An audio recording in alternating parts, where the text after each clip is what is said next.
Hi, everybody. This is Mike. Today is October 10th, 2022, and I have Scott Easton with me. Good morning, Scott. Good morning, Mike. How are you? Good, thank you. And we're going to talk today about the September position report. Okay. Well, let's roll right into it and talk about the results. So the shipments for the month of September down about 17%. Kind of expected.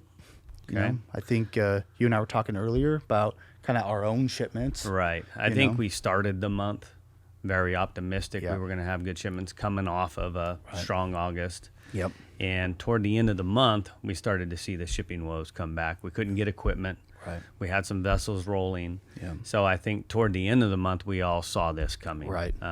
We hope that some of those vessels are rolling into October, which we're seeing. Yeah. And I guess, we're cautiously optimistic that this next month is going to make up some of that shortage. Yeah. So some of those, so what those shipments were made of in September, the domestic market was down 19%, and the export markets were down about 16%. Right. So we haven't yet seen that improvement that we thought we would see on that domestic market. Mm-hmm. I think they're still working through some inventory. Right. I think a lot of that's been on that 21 crop side of things, Right. kind of pushing things out a little bit further. Yeah, I think going into the year with that 836 million or whatever it was,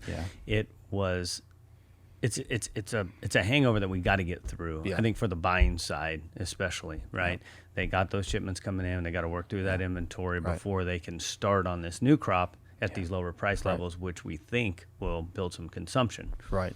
It should, right? It most definitely should. That being said, I think we've got a lot of factors right now. We got the economy weighing on us. Yep. We got war. Yep.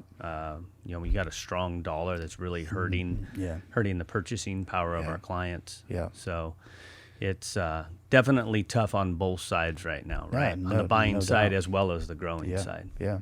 And I think, we kind of look at, what's the way out of this? And it's hard from the supply side of it because selling almonds at these prices today, nobody's making any money. People are taking losses, right? It's, sleepless nights. Right. So it's hard to get, people to come to the table, growers to come to the table and participate in a market like this. But I think that is one of the remedies to seeing upside in the future is to make sure that we're taking care of the supply, right? Making sure we're moving it through the system and that we are trying to promote consumption. Historically, that's been one of our stronger characteristics of the industry that we, sell no matter what. We get rid of these carry-ins and we start fresh. Take our medicine. This year, a little bit harder with that larger carry-in. Yeah. But we'll just see how, time marches on and how we go with all that. Yeah, and I think kind of going forward, you're going to have this information for the next 30 days or so to work off of. Right. And I think it's going to be a question about demand, right? Where are we going to see consumption or, buying interest come from? And I think, we've been seeing the U.S. domestic market. They have been playing, but it is for January through August kind of a position. Mm-hmm. The Europeans are also participating, kind of piecemeal participation, but it is for a little bit of a further out into the future. If they want anything close nearby, I think they have been looking at a cheaper price. Right. So hopefully we can ramp up the sales. I mean, you said it was 240 million pounds. Which is better than expectations, but for September and October, a little short, correct? Yeah, and part of that is I think California's hesitation, like we said earlier, to step in and lean into these prices. If you go back 3 years ago, we're approaching 300 million in these first months, correct? Yeah, for sure. So we've got to get back there because we've got the product to move. Yeah, you got to keep working through the inventory, no doubt about it. So I think it's this year it's going to be a lot about demand. It's going to be a lot about macroeconomics. Right. So as something breaks loose there, then I think that's where you start seeing this upside a little bit.